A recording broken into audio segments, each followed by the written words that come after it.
Сәлем достар, бүгін біз өте оңай жасалатын 15 минутта дайын болатын жұмсақ хачапури дайындайтын боламыз. Видеоның соңына дейін қараңыздар. Ол үшін бізге жұмыртқа, одан кейін оған тұз салып, сүтімізді құйып, жақсылап венчикпен араластырамыз.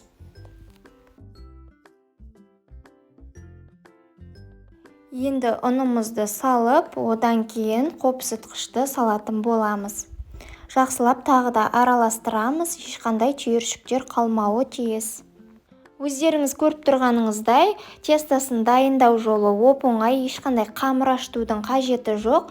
Осылай массасын дайындап аламыз, одан кейін ірімшікті теркіден өткізіп, оны да үстіне салып жақсылап араластырамыз.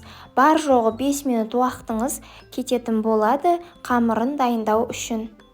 Және де бұл хачапуриді таңғы асқа жасасаңыздар да болады, өте оңай, тез жасалады.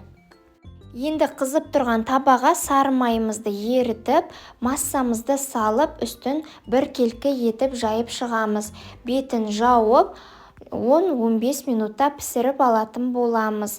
Газдың астын орташа деңгейге қоямыз.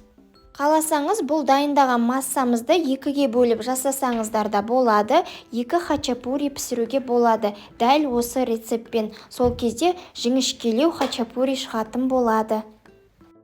Мінекей біздің ленивый хачапурийіміз дайын болды, өте тез әрі оп-оңай жасалады. Ең алғаш рет жасаған адамның қолынан да келеді. Егер де дәл осы рецептпен жасап көрсеңіздер, сіздер де жасап көріңіздер міндетті түрде. Мінекей ортасы толықтай пісті және де осылай созылмалы болып шығады. Рецепті соңына дейін қарасаңыз лайк басып қойыңыздар. Назарларыңызға рахмет, сау болыңыздар.